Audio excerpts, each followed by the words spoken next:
This tutorial is part of our AV Quickstart series here at the First Unitarian Church of Omaha. This is the second to last tutorial in the series. Make sure you are following the tutorials in the order shown on screen. If you have questions or encounter problems, consult your tech coordinator, another volunteer, or reference the troubleshooting guide as needed. In this video, we'll cover the basics of preparing to display media for a service. First, let's define the term media. In this case, media refers to any digital file that needs to be displayed on a screen or played over the speaker system during the service. This includes pre-recorded audio, video, slideshows, a live Zoom feed, a website, and anything else our worship leaders may want to present during the service. To display this media, we have a special computer you'll need to use. Find either the small handheld keyboard or the keyboard and mouse, which should be connected to the computer. They are usually stored here, under the side table by the low pulpit, behind the table skirt. Note that you won't need all of these devices. You will only need either the mouse and keyboard combo, or the wireless keyboard, which has its own trackpad in the center, like you would find on a laptop. You may need to power on these wireless devices with the switches shown on screen. Once they're on, find the two monitors in front of the frontal. To open and prepare any media, you will use these two monitors in the front of the sanctuary. Press the spacebar until the top one lights up with a login screen. Enter the password, which you can ask another volunteer, the tech coordinator, or a worship leader for. Once the password is typed in, hit enter, and you should see the bottom screen, as well as the large TV screen by the high pulpit, power on. These TVs are set up to work like a second monitor. You'll use the top screen to open the media you want to use, then click and drag the window down to the screen below, which will automatically be copied and sent out to the bottom monitor, the big screen, and OBS for you to show during the service. Now on to opening the media for the week. For everyone's convenience, there should be a Google Slides slideshow created weekly where worship leaders and other presenters can add all their media in advance, so you don't have to build a slideshow right before the service. To find this Google Slides file, click the icon labeled AV Materials Drive. Look for a folder labeled with the date of the service, followed by the word Worship Materials. Click into that folder and double-click on the Google Slides file labeled Sunday Slides with today's date. After you open the slideshow on the top screen, click the bar at the top of your browser and drag it down to the bottom screen. Notice that it also appears on the big sanctuary screen and on OBS.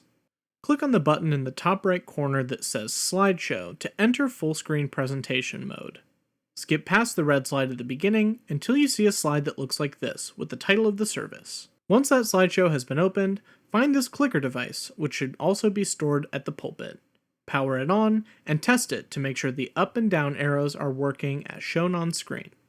Hand it to the worship leader, and if they need an explanation, demonstrate that the up and down arrows will switch between slides. Also point out that the bottom screen is a copy of the big screen, so they can keep track of their media without leaving the pulpit to look. Make sure to ask if the slideshow has any audio that needs to be heard. If it does, you'll need to tell the sound volunteer to unmute the media channel on the soundboard. It's a good idea to test the audio and make sure it's coming through the headphones and the speakers before you get started. If all the media was added to the Google Slideshow beforehand, you're ready to go and can close the video now. However, if you've been asked to set up the handheld camera, or if the presenter has brought in their own media that wasn't a part of the Google Slideshow, here are the steps to set those up. On screen is the timestamp to skip to if you need help setting up media that wasn't added to the Google Slides file. Let's go over the handheld cameras next. If you need to set up the handheld cameras, you should find the tripod, a camera, and an HDMI cable in the James Reeb room downstairs, as shown on screen. Once upstairs, we'll set up the camera in a place that is easily accessible to whichever volunteer will be using it. Attach the camera to the tripod base, as demonstrated. Flip out the screen on the side. Use this switch on the front right to open up the lens. Plug the large end of the HDMI cable into the HDMI port, which is currently found on the back of the AV cabinet, but will be in a new location once the AV station is moved to the back. Pull the small end of the cable to the camera, and use the Velcro to attach it to the tripod. Don't connect it yet. When you connect it to the HDMI cable, it will black out the media screens for a few seconds before switching to the image shown by the camera. Wait until you're ready to use it during the service, and then plug it in for as long as you need, and unplug it to return to the media slideshow when you're done. Remember that if the screen on the handheld camera goes blank or starts showing weird graphics like this instead of the camera feed, just tap it to clear the screen. If you're asked to work with media that is being brought in at the last minute, Consult your tech coordinator if possible.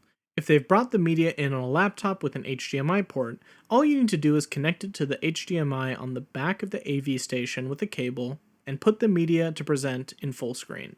Depending on the preference of the presenter, you can either click through the slides yourself or plug in, power on, and test the clicker device shown here and offer it to the presenter. If they have the media on a thumb drive, it may be a bit more complicated. Find the panel on the back of the AV cabinet and plug the thumb drive into it. Find either mouse and keyboard setup. If there is a slideshow, double-click the file to open it and drag it to the bottom screen. If they need additional help, consult your tech coordinator. Remember that if you can't get the media to work and they don't have it prepared enough by the time the service starts, you may need to do the service without it. Refer them to the tech coordinator to help prepare better in the future. Now you should have everything set up for presenting media, and you should be ready to start the service. Don't forget to follow the shutdown tutorial when the service concludes.